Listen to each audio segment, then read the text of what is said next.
Huo Yuhao tahu bahwa ini sudah hampir waktunya. Jika dia melangkah lebih jauh, dia akan menyakitinya. Dia tidak segera menghilangkan tekanan rohaninya. Itu tidak baik untuknya. Sebaliknya, dia perlahan-lahan menurunkan tekanan dan membiarkannya beradaptasi secara bertahap. Saat tekanannya menurun, kondisi pikiran spiritual Nan Qiuqiu juga mulai melemah. Akhirnya, dia terjatuh ke tanah setelah Huo Yuhao menghilangkan semua tekanan. Huo Yuhao datang ke sisinya. Dia mengangkat tangannya dan mengusap keringat di dahinya. Meskipun ia hanya mengeluarkan paling banyak 40% kekuatan spiritualnya, ia dengan hati-hati mengendalikannya selama 1 jam terakhir ini. Dia harus mendekati batas Nan Qiuqiu tanpa menyakitinya, yang merupakan semacam ujian atas kendalinya. Jika dia mencoba ini sebelum dia membentuk inti jiwanya, dia tidak akan mampu melakukannya. Dia berjongkok di samping Nan Qiuqiu dan meletakkan tangannya di alisnya. Setelah merasakannya sejenak, dia yakin bahwa lautan spiritualnya tidak rusak, hanya saja dia terlalu terkuras. Setelah ini, dia mengangguk dengan puas. Metode penggunaan tekanan spiritual untuk memperkuat kekuatan spiritual orang lain dibangun atas dasar pemikiran bahwa orang tersebut memiliki kekuatan spiritual yang sangat besar. Jika tidak, pihak lain mungkin akan terluka parah jika terjadi kesalahan. Namun, tidak diragukan lagi ini adalah metode terbaik dan paling efektif pada percobaan pertama. Huo Yuhao memperkirakan kekuatan spiritual Nan Qiuqiu akan mengalami peningkatan yang signifikan setelah pengalaman ini. Namun, dia terlalu lelah dan tidak bisa bangun dalam waktu dekat. Huo Yuhao secara spontan membuka demi plane spektralnya dan menempatkannya di dalam. Setelah mengeluarkan beberapa mantra, dia mengusir beberapa hantu dan melindunginya di dalam demi plane. Pada saat yang sama, dia meninggalkan secercah semangatnya untuk melindunginya di dalam demi plane. Saat dia bangun, dia akan menyadarinya. Setelah menyelesaikan semua itu, dia berdiri sebelum melanjutkan perjalanannya. Tanpa Nan Qiuqiu memperlambatnya, Huo Yuhao secepat kilat saat dia terbang di udara. Kali ini, dia tidak menggunakan alat jiwa tipe terbang apapun, mengandalkan kekuatan jiwanya untuk terbang. Saat dia terbang, Huo Yuhao merasakan bahwa kekuatan jiwanya perlahan-lahan masih terkuras. Setelah membentuk inti jiwanya, dia belum punya waktu untuk mengujinya dengan cermat. Dia hanya mengujinya sebentar di paviliun Dewa Laut. Setelah fusi, kekuatan jiwanya benar-benar melonjak 2 peringkat. Dia sekarang berada di peringkat 74, semakin mendekati peringkat 80. Hanya dalam setahun, dia berhasil meningkat pesat. Namun, Huo Yuhao tidak puas dengan budidayanya saat ini. Perang bisa berlanjut kapan saja. Soul Sage 7 Cincin dianggap berperingkat cukup tinggi, tapi dia tidak akan banyak membantu jika dia ingin mempengaruhi situasi di tingkat tertinggi. Dia membutuhkan kekuatan yang lebih besar. Karena peringkat kekuatan jiwanya jelas terkuras dengan kecepatan lebih lambat. Huo Yuhao lebih terkejut dengan kecepatan pemulihan kekuatan jiwanya. Setelah lebih dari 10% kekuatan jiwanya terkuras, dia tidak perlu melakukan apapun dengan sengaja. Di dahinya, pusaran air hitam milik dimensi berbeda terbuka secara alami. Ada kegelapan tanpa batas di dalamnya. Kekuatan hisap yang kuat segera muncul dan menarik semua energi asal di udara untuk mengisi kembali tubuhnya. Dia pulih secepat dia kehabisan tenaga, seolah-olah dia tidak terpengaruh sama sekali. Tidak heran hanya Judo Douluo yang dapat memiliki inti jiwa. Mengingat kecepatan pemulihan ini, dia tidak takut kehabisan tenaga dalam proses terbang. Huo Yuhao juga terkejut saat mengetahui bahwa inti jiwanya tidak hanya menambah kekuatan jiwanya. Itu juga menambah kekuatan rohaninya. Setelah membantu Nan Qiuqiu sebelumnya, lautan spiritualnya berputar dalam lintasan yang aneh, namun kekuatan spiritualnya kini juga pulih. Sederhananya, inti jiwa ini seperti Huo Yuhao lain di dimensi berbeda. Di dunia ini, Huo Yuhao mungkin sedang terbang. Namun, dia sedang beristirahat dan berkultivasi di dimensi lain. Perasaan ini bukan hanya hal baru, tapi juga luar biasa. Huo Yuhao memahami bahwa kecepatan kultivasinya setidaknya meningkat 2 kali lipat setelah mendapatkan inti jiwa ini. Dalam 1 atau 2 tahun, dia bisa menjadi Soul Douluo. Saat ini, dia baru berusia 20 tahun. Saat dia terbang dan merasakan perubahan inti jiwanya, kecepatan terbang Huo Yuhao terus meningkat. Dia seperti seberkas cahaya yang mengalir di udara. Lebih ajaibnya lagi, pancaran cahaya yang mengalir ini perlahan meredup saat terbang. Seolah-olah itu menyatu dengan langit dan bumi. Jika penatua MU bisa berada di sisi Huo Yuhao saat ini, dia akan terkejut. Dia juga akan memberitahu Huo Yuhao bahwa ini adalah kesatuan surga dan manusia. Bahkan Douluo transenden mungkin tidak mencapai ranah seperti itu. Setelah mencapai alam seperti itu, energi kehidupan seseorang tidak hanya akan berkurang dengan kecepatan yang lebih lambat, namun afinitasnya dengan energi asal langit dan bumi juga akan meningkat. Selama proses kultivasi dan pemulihan, master jiwa seperti itu akan melakukan lebih baik daripada master jiwa lain dari kultivasi yang sama. Selain itu, master jiwa seperti itu juga akan lebih baik dalam menyembunyikan dirinya. Huo Yuhao tertunda karena dia membantu Nan Qiuqiu sebelumnya, tetapi dia segera mengejar kecepatannya yang mencengangkan. Di malam hari, dia sudah bisa melihat garis besar kota naga. Kota naga dianggap sebagai kota besar di kerajaan jiwa surgawi yang terletak di wilayah timur lautnya. Suhunya relatif lebih rendah dibandingkan wilayah lain. Bergerak ke utara dari Dragon City, Huo Yuhao dapat mencapai Extreme North dalam waktu kurang dari 4 jam, inti dari Extreme North dalam waktu paling lama 8 jam, dengan jelas menjelaskan mengapa suhu di Dragon City sangat rendah. Huo Yuhao hanya bisa melihat es dan salju di sekelilingnya. Faktanya, dia dengan jelas tahu mengapa Kekaisaran Matahari Bulan memilih untuk menduduki lebih dari 2/3 wilayah Kekaisaran Jiwa Surgawi. Mereka ingin terus memperluas wilayahnya, dimulai dari utara. Salah satu alasannya adalah sangat sulit bagi prajurit biasa untuk menahan dinginnya wilayah utara. Ini menjadikannya lebih menguntungkan bagi legiun insinyur jiwa mereka. Bahkan kerajaan Douling tidak mampu memberikan dukungan seperti itu. Alasan lainnya tentu saja karena Akademi Serek. Jika Kekaisaran Matahari Bulan menyerang selatan terlebih dahulu, kemungkinan besar mereka akan menghadapi kekuatan gabungan Kekaisaran Bintang Luo, Kekaisaran Jiwa Surgawi, Kekaisaran Douling, dan Akademi Serek. Sama seperti rencana kedua Huo Yuhao, situasi seperti itu akan mengarah pada pertarungan terakhir dengan Kekaisaran Matahari Bulan versus kerajaan lain dan Akademi Serek. Tanpa serangan Kekaisaran Bintang Luo di wilayah Kekaisaran Matahari Bulan, Kekaisaran Matahari Bulan mungkin masih memilih pertarungan terakhir. Dengan dukungan Gereja Roh Kudus, beberapa legiun insinyur jiwa dan 2 Ultimate Douluo, mereka yakin akan menang. Namun, jika wilayah Kekaisaran Matahari Bulan diserang, mereka akan sangat terancam, dan tidak punya pilihan selain mengirim pasukan untuk melindungi wilayah mereka sendiri. Dalam kondisi seperti itu, situasi di garis depan akan menjadi kurang intens. Menyerang dari utara setidaknya bisa membantu mereka menghindari Kekaisaran Bintang Luo dan Akademi Serek. Pasukan yang tersisa dari Kerajaan Douling dan Jiwa Surgawi paling banyak akan menunda mereka, tetapi tidak menghentikan mereka. Menyerang dari utara dibandingkan dari selatan jauh lebih menguntungkan. Pada saat yang sama, Kekaisaran Matahari Bulan membutuhkan waktu penyangga. Meskipun Kekaisaran Jiwa Surgawi tidak sebesar Kekaisaran Bintang Luo, namun masih jauh lebih besar daripada Kekaisaran Douling. Dibandingkan dengan Kekaisaran Matahari Bulan, luasnya hanya 2/3. Setelah menduduki Kekaisaran Jiwa Surgawi, Kekaisaran Matahari Bulan masih membutuhkan waktu untuk menenangkan warga dan memperkuat kekuasaan mereka. Inilah sebabnya mengapa Kekaisaran Matahari Bulan melemah selama sekitar sebulan terakhir. Invasi tidak dapat dilakukan dengan mudah, karena ini bukan sekadar invasi, melainkan aneksasi. Kekaisaran Matahari Bulan ingin memperluas wilayahnya.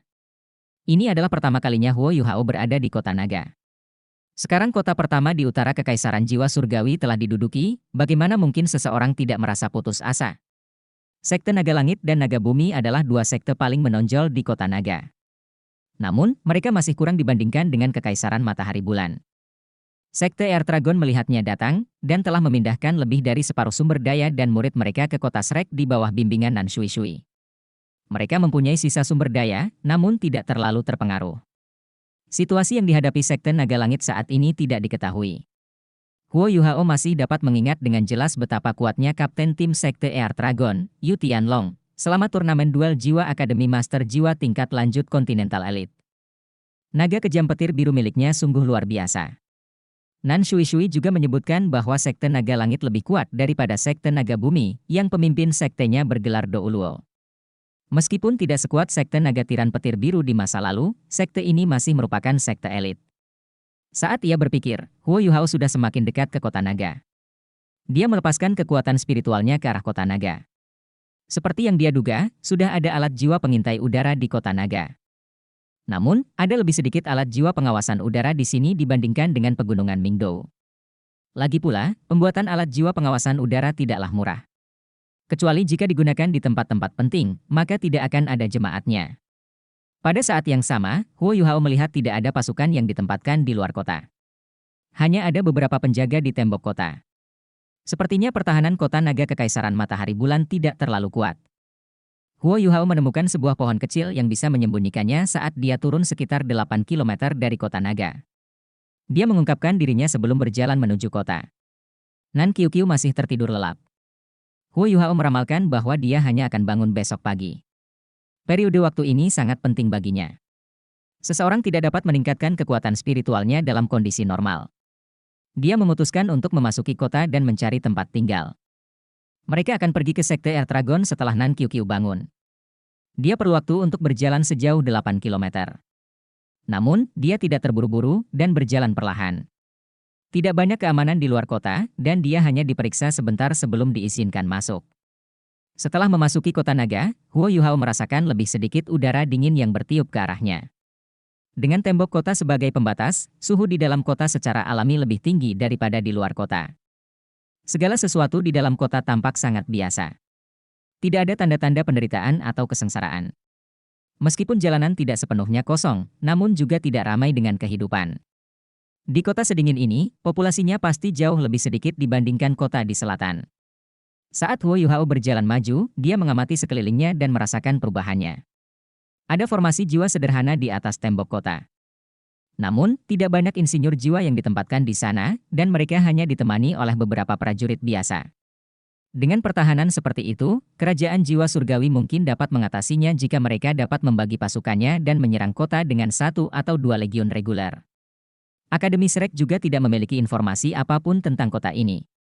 Tentu saja, Huo Yuhao tidak tahu apa-apa. Di kota, tidak ada tempat yang lebih cocok daripada penginapan untuk mencari informasi. Huo Yuhao memutuskan untuk mencari penginapan dan mengumpulkan informasi tentang situasi di kota naga sebelum membuat rencana apapun. Sangat mudah untuk menemukan penginapan di kota yang dingin. Minum dapat menghangatkan tubuh, dan inilah sebabnya banyak orang utara menganggapnya sebagai hobi mereka. Bahkan beberapa wanita memiliki hobi yang sama. Huo Yuhao segera menemukan sebuah penginapan dan masuk. Papan nama penginapan ini tidak terlalu besar, tapi Huo Yuhao langsung merasakan suasana ramai saat dia masuk. Gelombang hangat menyapu dirinya saat dia masuk. Dia merasa diliputi gelombang panas, dan rasa dingin yang dia rasakan segera menghilang. Penginapannya tidak terlalu besar, dan di dalam jauh lebih panas daripada di luar. Beberapa orang bahkan tidak berlengan saat mereka minum. Ada 4 atau 5 meja serta sebuah bar. Ada 20 hingga 30 orang di penginapan, berkontribusi pada suasana gaduh. Namun suasananya juga terasa sangat bersahabat. Huo Yuhao memperhatikan ada beberapa wanita berpakaian minim di belakang setiap meja dan bar. Namun, wanita-wanita ini tidak muda, mereka tampak berusia 30-an.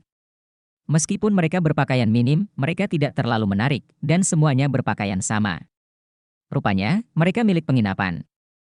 Mereka ada di sana untuk minum bersama pelanggan, tetapi mereka tidak memberikan layanan lebih lanjut. Meskipun para pelanggan juga sedang minum dan bercanda, mereka duduk cukup jauh. Sepertinya ini adalah budaya penginapan di kota naga. Wanita ada di sana hanya untuk memberikan suasana minum. Selamat datang, Pak. Seorang wanita berpakaian minim dengan bahu terbuka dan belahan dada berjalan mendekat dan menyapa Huo Yuhao, yang baru saja masuk. Dia memiliki aksen utara yang kuat. Suaranya sangat halus, tapi sedikit sengau. Meskipun gaun kuningnya sangat terbuka, itu juga memancarkan gaya elegan kerajaan jiwa surgawi. Itu hanya terbuat dari bahan yang sedikit lebih rendah. Hai. Huo Yuhao sedikit mengangguk untuk mengakuinya. Apakah masih ada kursi? Wanita berbaju kuning berkata, hanya ada kursi di bar. Akankah itu berhasil? Ya, Huo Yuhao mengangguk lagi. Wanita itu membawanya ke sudut bar sebelum duduk. Huo Yuhao berpakaian agak tipis. Lagi pula, dia datang langsung dari Akademi Shrek. Tentu saja, dia tidak perlu melepas mantelnya. Namun, semua pelanggan di penginapan sudah mabuk dan tidak menyadarinya sama sekali. Wanita itu membawakan segelas air hangat untuk Huo Yuhao sebelum bertanya, "Tuan, Anda pasti orang asing." Huo Yuhao mengangguk, "Ya. Kota naga sangat dingin." Wanita itu tertawa, "Kamu benar. Melihat caramu berpakaian, kamu pasti merasa sangat kedinginan. Anda akan baik-baik saja setelah minum alkohol. Apa yang kamu inginkan?" Huo Yuhao berkata, "Beri aku sesuatu yang lokal." "Baiklah, tunggu sebentar." Tidak lama kemudian, segelas alkohol kuning dibawa ke depan Huo Yuhao. Bau alkoholnya kuat. Huo Yuhao mengangkat cangkirnya dan menghirup alkohol. Bau alkohol yang kuat menyerang hidungnya. Ternyata, alkoholnya sangat kuat. Saat dia mengendus minumannya, dia tidak bisa tidak mengingat bagaimana ada terlalu banyak energi asal Ultimate Ice di tubuhnya selama turnamen di Radiant City, dan bagaimana dia harus bergantung pada sulingan untuk menetralisirnya. Waktu berlalu begitu cepat.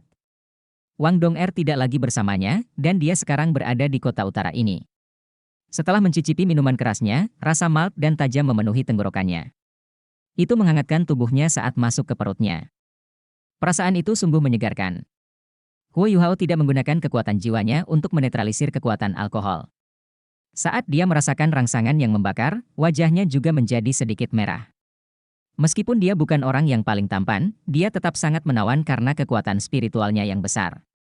Mata wanita itu berbinar saat melihat wajahnya memerah. "Tuan, dari mana asal Anda?" Huo Yuhao berkata, "Saya dari selatan, dan saya di sini untuk mengunjungi seorang teman." Wanita itu tersenyum dan menjawab, "Kalau begitu, Anda harus berhati-hati. Sekarang adalah masa perang. Jangan pergi ke tempat-tempat rawan perang yang sering terjadi pertempuran." Huo Yuhao tidak tergerak saat dia berkata, "Saya mendengar bahwa kota naga telah." Wanita itu tidak menyembunyikan apapun darinya dan menjawab pertanyaannya. "Ya, kota naga telah diduduki oleh Kekaisaran Matahari Bulan. Awalnya kami sangat khawatir, tapi sepertinya keadaannya tidak seburuk itu." "Oh." Huo Yuhao sedikit heran saat dia memandangnya. Dia bertanya, "Bagaimana situasi perangnya?" Dia menjawab, "Warga negara biasa seperti kami tidak akan tahu apa-apa. Setidaknya Kekaisaran Matahari Bulan tidak melakukan apapun terhadap warga biasa seperti kita setelah menduduki kota naga. Sebaliknya, mereka malah mengirimkan pengumuman bahwa mereka tidak akan merampok atau membunuh siapapun. Mereka ingin kami menjaga ketertiban dan tidak meninggalkan rumah tanpa alasan." "Seperti itu?" Huo Yuhao sedikit heran. Kekaisaran Matahari Bulan telah sangat meringankan penderitaan yang umumnya dialami warga biasa dalam kasus seperti itu dengan tidak menyentuh mereka. Jika ini masalahnya, itu adalah berkah di antara semua penderitaan. Wanita itu berkata, "Ya." Mereka telah menduduki kota naga selama berhari-hari dan hanya meninggalkan beberapa tentara untuk menjaga ketertiban. Setelah itu, para pengusaha mulai memasuki kota.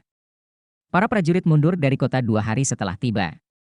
Anda seharusnya melihat betapa tidak banyak kerusakan di kota ini sama sekali. Saya hanya mendengar bahwa beberapa sekte master jiwa terpaksa meninggalkan kota naga untuk sementara oleh pasukan Kekaisaran Matahari Bulan. Namun, saya tidak yakin kemana mereka pergi. Huo Yuhao mengerutkan alisnya dan mulai merenung. Sejak awal ketika Su Tianran memulai perang dan menahan banyak talenta elit dari turnamen duel jiwa, dia berpikir bahwa nyawa pasti akan hilang dalam perang ini. Selanjutnya, Gereja Roh Kudus membantu Kekaisaran Matahari Bulan. Mengingat situasi seperti ini, bagaimana mungkin mereka bisa menyelamatkan warga? Ini adalah sesuatu yang tidak diharapkan oleh Huo Yuhao. Bahkan sebelum Huo Yuhao menanyakan hal lain, wanita itu juga mengambil segelas alkohol malt dari belakang bar dan berkata, "Pengusaha itu juga sangat aneh. Setelah memasuki kota, mereka tidak berdagang. Sebaliknya, mereka membagikan barang-barang. Kudengar mereka memberikan barang-barang aneh kepada banyak bangsawan di kota. Saya dengar itu terkait dengan alat jiwa. Kerajaan mereka menduduki kota kita, tapi mereka memberi kita barang. Saya tidak mengerti apa yang sedang terjadi." Huo Yuhao juga bingung saat mendengar kata-katanya. Mengapa hal seperti ini bisa terjadi? Apa yang akan dilakukan Kekaisaran Matahari Bulan? Huo Yuhao hanya mendapat informasi ini. Dia tidak mendapatkan sesuatu yang berguna setelah berbicara dengan pelanggan lainnya. Setelah menanyakan tentang rumah wali kota di kota, dia meninggalkan penginapan setelah menghabiskan minumannya. Saat ini, langit sudah menjadi gelap, dan arus orang di jalanan semakin berkurang.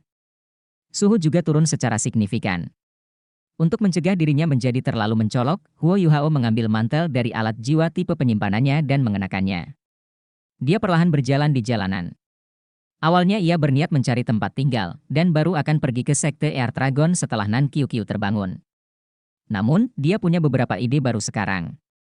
Dia penasaran. Kekaisaran Matahari Bulan tidak menjarah warganya atau menyentuh mereka dengan cara apapun. Mereka bahkan mengizinkan pengusaha memasuki kota untuk memberi mereka barang. Apa maksud kekaisaran di sini? Dia pergi ke kediaman wali kota untuk melihatnya. Setidaknya akan ada orang-orang dari Kekaisaran Matahari Bulan di sana. Mungkin dia bisa memperoleh beberapa informasi. Saat dia merencanakan segalanya, Huo Yuhao berubah menjadi gang gelap dan perlahan menghilang ke dalam kegelapan di bawah penyembunyian tiruannya. Kediaman wali kota terletak di pusat kota, sama seperti kebanyakan kota lainnya. Kediaman wali kota terlihat cukup besar dan terlihat dari kejauhan. Ada dua tentara berdiri di pintu masuk, mengenakan perlengkapan musim dingin yang tebal. Huo Yuhao melompat dan diam-diam memasuki kediaman.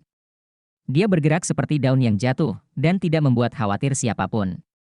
Kediaman itu sangat sepi. Hanya beberapa saat kemudian patroli pasukan terlihat lewat.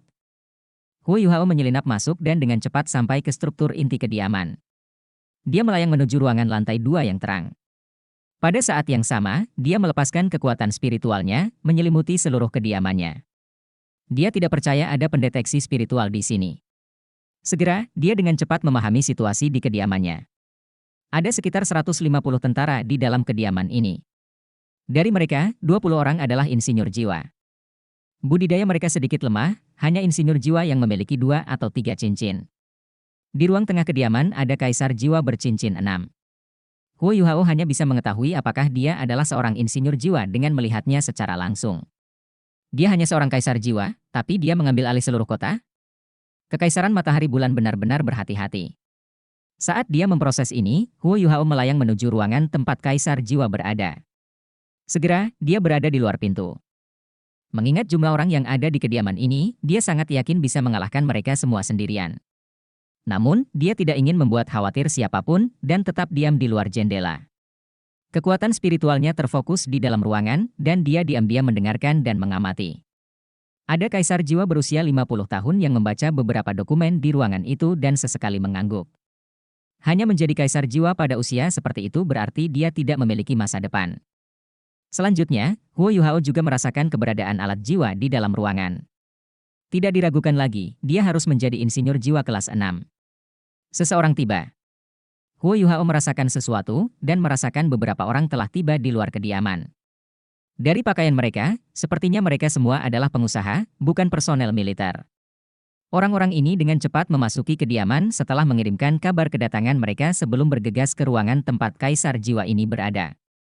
Tuan, orang-orang dari kamar dagang Sun Moon ada di sini, seorang tentara melaporkan dengan hormat dari luar ruangan.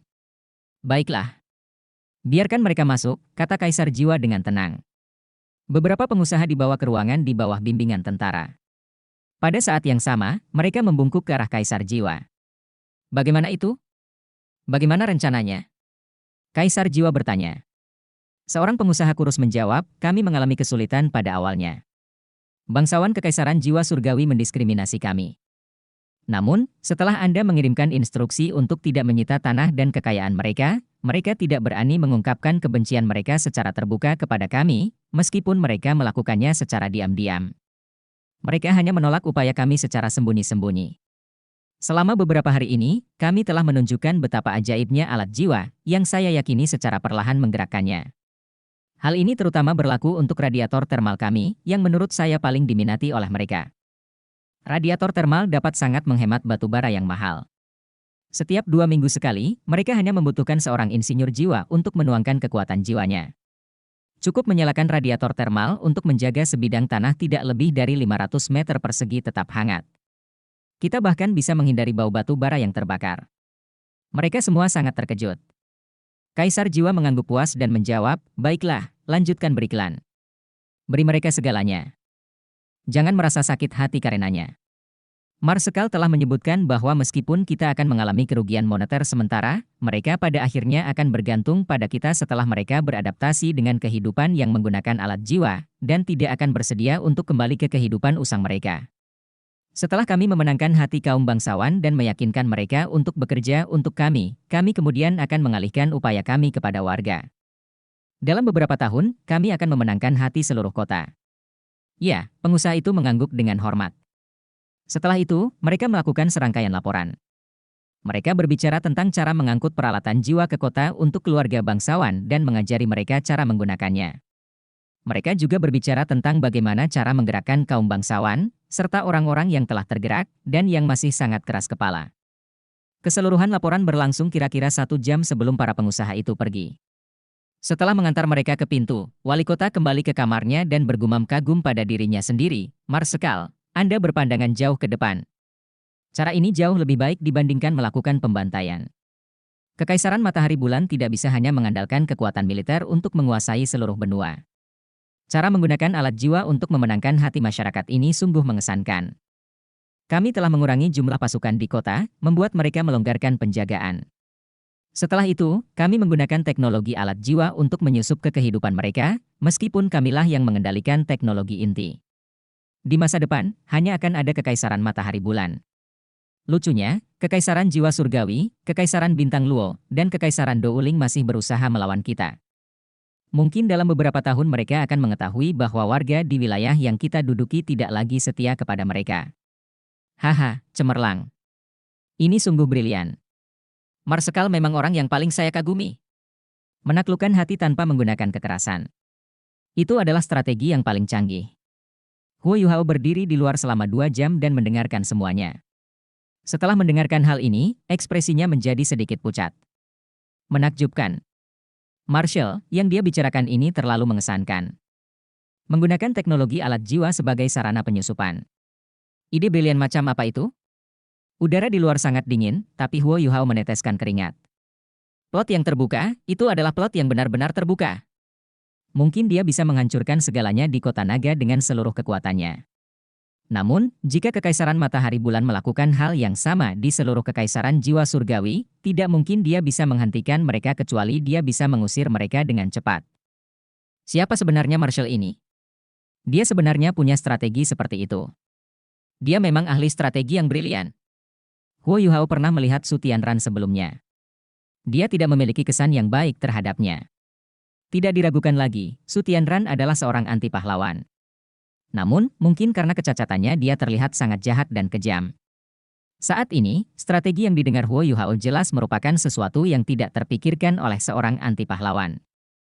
Ini adalah plot yang benar-benar terbuka. Memang benar, tapi mungkin hanya efektif dalam jangka panjang. Namun, jika berhasil, itu akan sangat efektif. Jika mereka berhasil, Kekaisaran Jiwa Surgawi akan merasa sangat sulit untuk mendapatkan kembali wilayah yang telah mereka hilangkan. Mengingat situasi saat ini di semua kekaisaran, fondasi setiap kekaisaran adalah kaum bangsawan. Kaum bangsawan menguasai hampir seluruh sumber daya di sebuah kerajaan. Bangsawan yang paling berkuasa tentu saja adalah keluarga kekaisaran di setiap kekaisaran. Itu adalah dasar dari sebuah monarki. Inilah mengapa Kekaisaran Matahari Bulan memiliki target yang sangat spesifik. Pertama, mereka memilih untuk menembus hati para bangsawan kerajaan jiwa surgawi. Ketika kaum bangsawan perlahan-lahan memihak Kekaisaran Matahari Bulan dan membantu mereka mempromosikan teknologi alat jiwa di kerajaan mereka sendiri, mereka hanya dapat dimanipulasi, mengingat mereka tidak memiliki teknologi inti apapun. Mereka selamanya akan bergantung pada Kekaisaran Matahari Bulan. Semakin lama mereka berada di bawah pendudukan, hal ini akan semakin jelas terlihat. Ini terlalu mengerikan. Orang yang membuat strategi ini membuat Huo Yuhao kagum. Tidak ada pembantaian apapun. Melalui penetrasi teknologi alat jiwa murni, Kekaisaran Matahari Bulan menunjukkan keunggulan mereka sepenuhnya. Sebelum hari ini, Huo Yuhao tidak pernah menyangka Kekaisaran Matahari Bulan akan menggunakan metode invasi seperti itu. Bagaimana seharusnya dia bereaksi terhadap strategi seperti itu? Huo Yuhao diam-diam meninggalkan kediaman dan menemukan hotel untuk bermalam. Dia tidak bisa tidur sepanjang malam. Hanya ketika langit sudah cerah, Huo Yuhao menarik kembali pikirannya. Baginya, tidak apa-apa kalau dia tidak bisa tidur sepanjang malam. Hanya saja dia tidak bisa memikirkan cara yang tepat untuk menghadapi strategi Kekaisaran Matahari Bulan, meskipun dia telah memikirkannya sepanjang malam. Plot yang terang-terangan. Itu adalah plot terbuka yang sulit dilawan. Itu tidak sepenuhnya mudah. Cara termudah untuk mengatasinya adalah dengan segera merebut kembali seluruh wilayah yang hilang. Pada saat yang sama, Kekaisaran Matahari Bulan harus dihentikan. Hanya dengan cara inilah mereka bisa bertahan. Namun, bagaimana dengan jangka panjangnya? Di dalam perbatasan Kekaisaran Matahari Bulan, kekaisaran tersebut telah mempromosikan teknologi alat jiwa kepada warga biasa. Selain itu, sangat sulit untuk merebut kembali kota-kota yang telah mereka rebut dari kerajaan jiwa surgawi. Di bidang alat jiwa, Kekaisaran Matahari Bulan memimpin terlalu banyak. Seiring berjalannya waktu, kota-kota yang telah jatuh ke tangan Kekaisaran Matahari Bulan kemungkinan besar akan menyerah kepada Kekaisaran Matahari Bulan bahkan jika mereka tidak menyerang, dan hanya mempertahankan situasi saat ini. Dengan lebih banyak sumber daya dan dukungan, teknologi alat jiwa Kekaisaran Matahari Bulan akan berkembang semakin cepat. Hal ini akan semakin memperlebar kesenjangan antara mereka dan kerajaan lain di benua Douluo yang asli. Puncak teknologi alat jiwa saat ini adalah Dewa Kematian. Namun, Dewa Kematian tidak diragukan lagi merupakan pengecualian. Itu adalah alat jiwa yang ditakuti semua orang, dan hanya bisa dioperasikan setelah membunuh orang. Dewa Satu Kematian tidak dianggap terlalu menakutkan bagi Huo Yuhao. Ancamannya akan hilang begitu para prajurit Kekaisaran Matahari Bulan tidak dapat mengatasinya lagi. Namun, teknologi alat jiwa terus meningkat. Seiring dengan perkembangannya, akan ada suatu hari di masa depan di mana ia mungkin dapat mengancam judul Douluo dan bahkan Ultimate Douluo. Jika itu masalahnya, kekuasaan Kekaisaran Matahari Bulan atas seluruh benua pasti akan terjadi. Huo Yuhao tidak menolak teknologi alat jiwa, karena ia juga seorang insinyur jiwa. Seiring dengan berkembangnya teknologi alat jiwa, hal itu mewakili kemajuan masyarakat. Itu adalah evolusi dari seluruh benua Douluo. Namun, dia tidak ingin melihat Kekaisaran Matahari Bulan menguasai seluruh benua Douluo. Itu adalah sesuatu yang dia tidak bisa terima. Namun, tidak ada yang bisa menghentikan mereka. Selama beberapa ribu tahun terakhir, 3 kerajaan di benua Douluo yang asli telah memberitahunya jawabannya menggunakan situasi yang mereka hadapi saat ini, menutup kerajaan mereka dan menolak menerima pembangunan sebagai kenyataan, serta tidak mau mempelajarinya. Kualitas orang lain. Hasil akhirnya adalah mereka berada di ambang keusangan. 3 kerajaan di benua Douluo yang asli terlalu besar. Semua kekuasaan ada di tangan kaum bangsawan. Bahkan jika keluarga kekaisaran ingin mempromosikan pengembangan alat jiwa, itu bukanlah sesuatu yang efektif dalam jangka pendek. Sebagian besar keluarga bangsawan masih melakukan diskriminasi terhadap alat jiwa. Mungkin satu-satunya harapan ada di akademi. Shrek hanyalah sebuah kota, sebagian besar dipimpin oleh Akademi Shrek. Selama 10 tahun terakhir, sejak Penatua MU menyadari pentingnya mengembangkan alat jiwa, dan setelah Penatua Xuan mengambil kendali, Akademi Shrek terus mengembangkan Departemen Alat Jiwa, dan Sekte Tang didirikan untuk mendorong perkembangan yang cepat. Dari kota Shrek. Selain itu, tidak ada keluarga bangsawan di kota Shrek. Mungkin masa depan Shrek adalah satu-satunya harapan yang tersisa untuk benua Douluo yang asli. Setelah memikirkan semua ini, Huo Yuhao mempertimbangkan sesuatu. Ada sesuatu yang ekstra di kepalanya. Namun, dia belum bisa memastikan apa itu. Saat dia menjernihkan pikirannya, lautan spiritualnya bergerak sedikit. Nan Qiuqiu sudah bangun. Nan Qiuqiu tampak sangat tertekan saat dia keluar dari ruang angkasa spektralnya. Huo Yuhao tersenyum sambil bertanya, "Ada apa, Qiuqiu?" Nan Qiuqiu melihat cuaca di luar dan berkata, "Tentunya ini bukan hari kedua, kan?" Huo Yuhao mengangkat bahu. Nan Qiuqiu mendengus dan berkata, "Apa yang mengesankan dari menindas saya? Kekuatan spiritual Anda sedikit lebih kuat. Akan ada hari di mana aku akan melampauimu." Saat dia mengucapkan kalimat terakhir itu, dia terlihat tidak percaya diri sama sekali. Huo Yuhao tidak mengejeknya. Dia hanya tersenyum dan berkata, "Saya menunggu hari itu tiba." "Bagaimana perasaanmu? Apakah kamu merasa tidak enak badan?" Nan Qiuqiu mendengus dan menjawab, "Tidak. Saya hebat." Untuk seseorang yang tidak tahu bagaimana menghargai keindahan, HMPH. Huo Yuhao menggelengkan kepalanya tanpa daya. Dia juga tidak mencoba menjelaskan dirinya sendiri. Dia percaya Nan Qiuqiu akan memahami niatnya di masa depan. "Ayo pergi. Aku akan membawamu kembali ke sektemu." Setelah dia selesai berbicara, Nan Qiuqiu mulai berjalan keluar, tetapi Huo Yuhao menghentikannya dan membawanya ke suatu tempat untuk makan terlebih dahulu. Setelah makan, mereka keluar dari penginapan dan sampai ke jalan-jalan kota naga. Nan Qiuqiu sangat akrab dengan kota naga. Setelah berbelok di dalam kota, mereka sampai di tengah kota, menghadap ke utara. Dia melihat ke sisi jalan dan sudut tembok. Terbukti, dia masih tidak senang dengan Huo Yuhao dan menolak mengakuinya. Huo Yuhao tetap diam saat dia mengikutinya. Setelah berjalan beberapa saat, mata Nan Qiuqiu menjadi cerah. Dia berhenti di depan sebuah toko tekstil dan menoleh ke arah Huo Yuhao sebelum menunjuk ke arahnya. "Cepat, ayo." Huo Yuhao bergegas maju dan memasuki toko di belakang Nan Qiuqiu. Toko itu agak kosong. Mungkin karena hari masih pagi dan mereka baru saja buka. Ada seorang penjaga toko di konter dan 2 pekerja di luar. Melihat Nan Qiuqiu, penjaga toko sepertinya mengenalnya. Matanya cerah dan dia bergegas. Setelah melirik beberapa kali, dia berbisik, "Nyonya muda, akhirnya Anda sampai di sini." Nan Qiuqiu juga merendahkan suaranya dan bertanya, "Di mana ibuku?" Penjaga toko menjawab, "Dia di belakang." "Ini?" Dia ragu saat melihat Huo Yuhao. Nan Qiuqiu menjawab, "Dia temanku. Ibuku mengenalnya. Bawa kami menemuinya." "Ya." Penjaga toko membawa mereka berdua ke sebuah pintu kecil dan berjalan menuju halaman belakang toko. Huo Yuhao berpikir sendiri.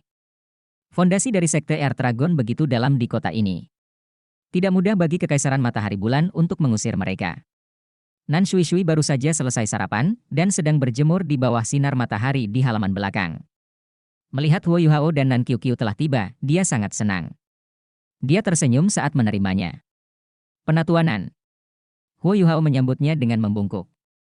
Nan Qiuqiu berdiri di satu sisi dan berteriak, "Anak baik." Nan Shui Shui memelototi putrinya.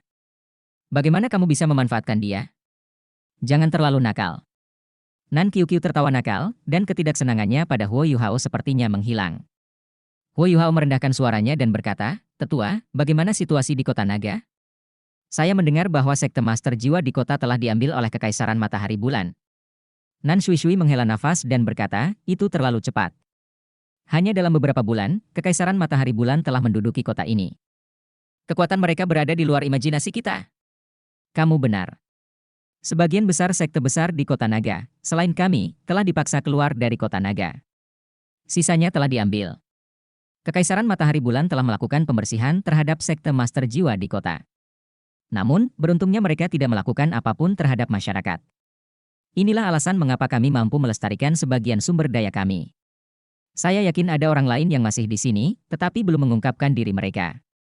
Huo Yuhao mengerutkan alisnya sedikit dan berkata, "Aku ingin tahu apa yang direncanakan Kekaisaran Matahari Bulan dengan mengambil begitu banyak Sekte Master Jiwa."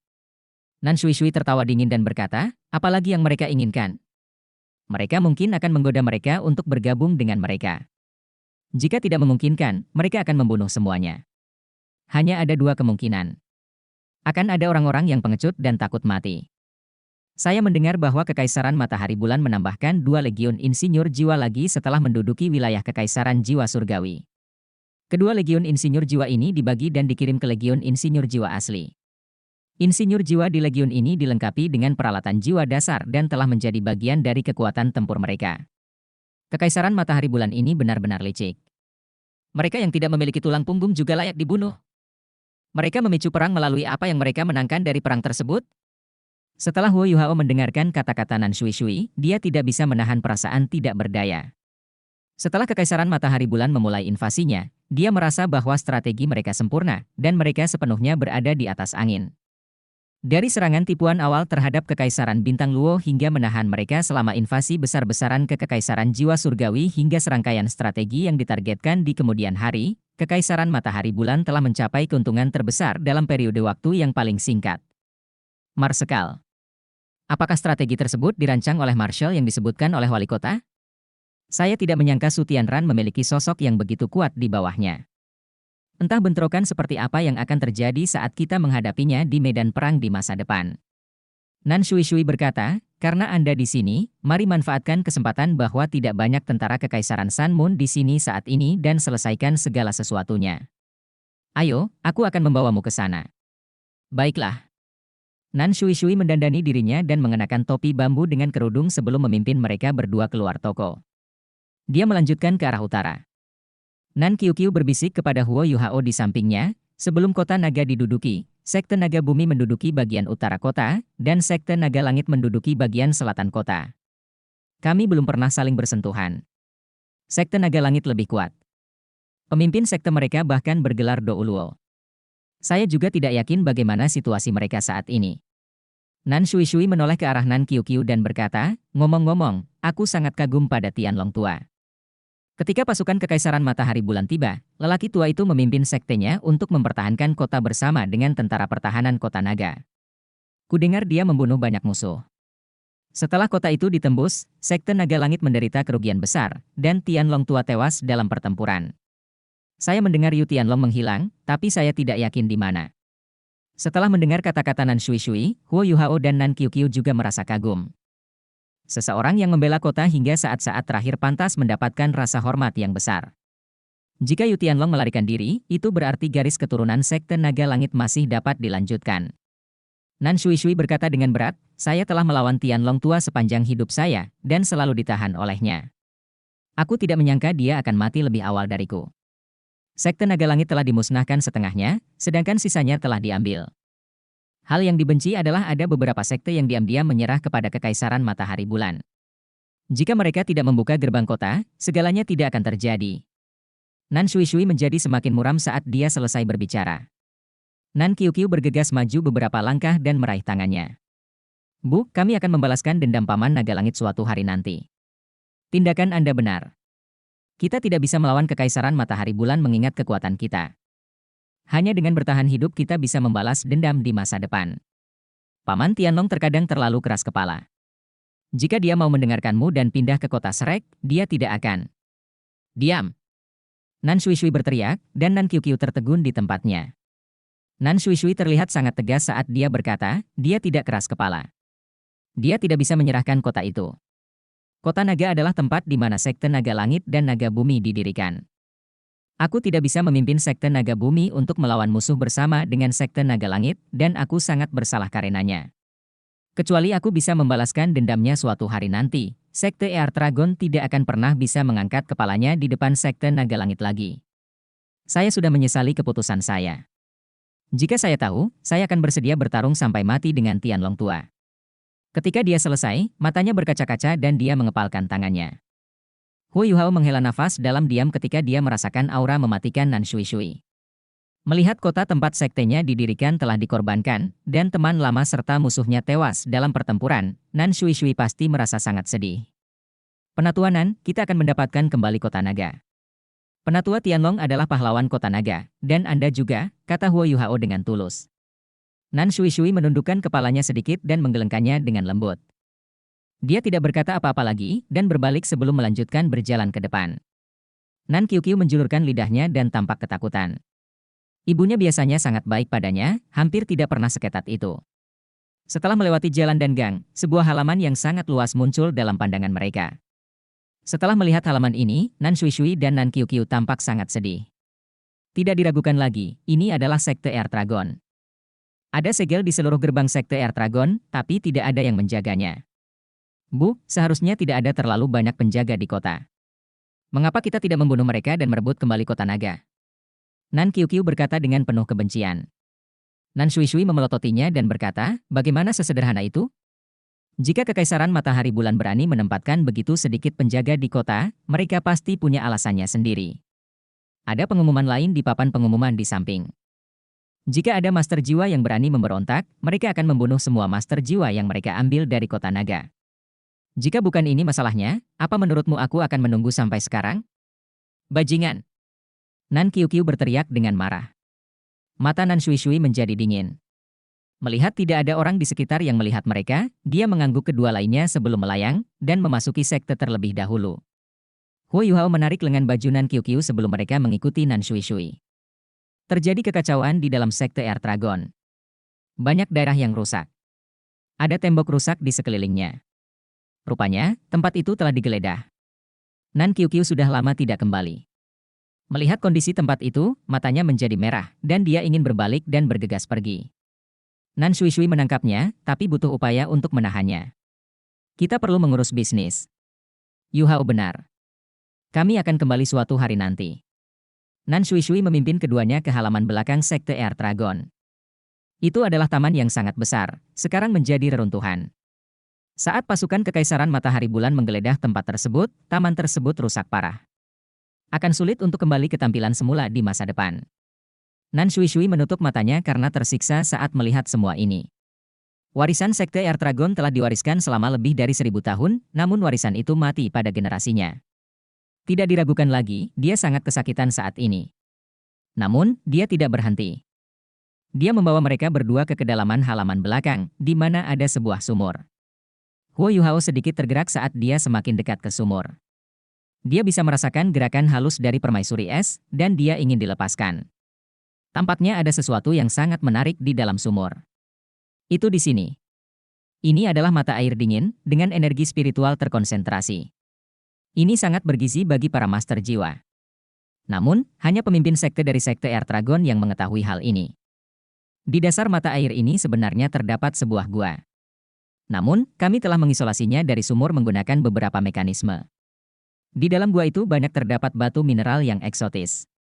Suhu di dalam gua terlalu rendah. Bahkan nenek moyang kita yang bergelar Douluo tidak bisa bertahan lama di dalamnya. Nenek moyang kita pernah berhasil menambang batu kecil. Isinya aura tipe es yang kuat di dalamnya.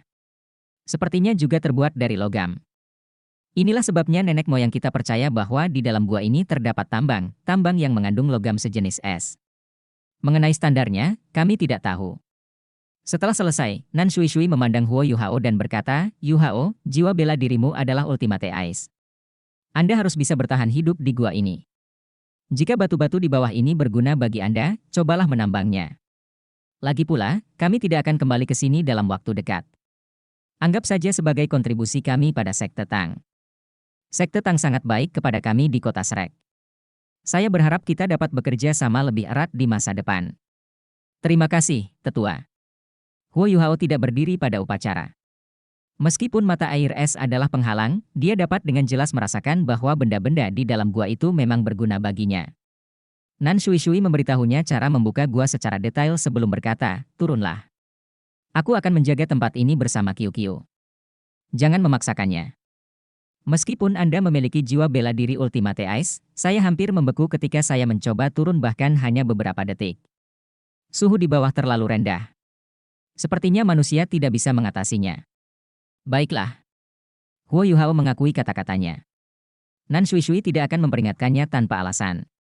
Tentu saja, dia tidak akan gegabah. Setelah sedikit menyesuaikan keadaannya, dia menunjuk ke Nan Shui Shui dan Nan Qiu Qiu sebelum melayang dan jatuh ke dalam sumur. Saat dia memasuki sumur, angin dingin yang menyeramkan menyapu dirinya. Namun, hawa dingin hanya bisa memperkuat Huo Yuhao. Bahkan tanpa melepaskan jiwa bela dirinya, dia tidak terpengaruh sama sekali. Namun, demi keamanan, Huo Yuhao masih melepaskan kalajengking permaisuri es gioknya sebelum memasuki sumur, dan menggunakan armor permaisuri es. Saat lapisan kristal es berlian menutupi tubuhnya, dia tenggelam jauh ke dalam mata air.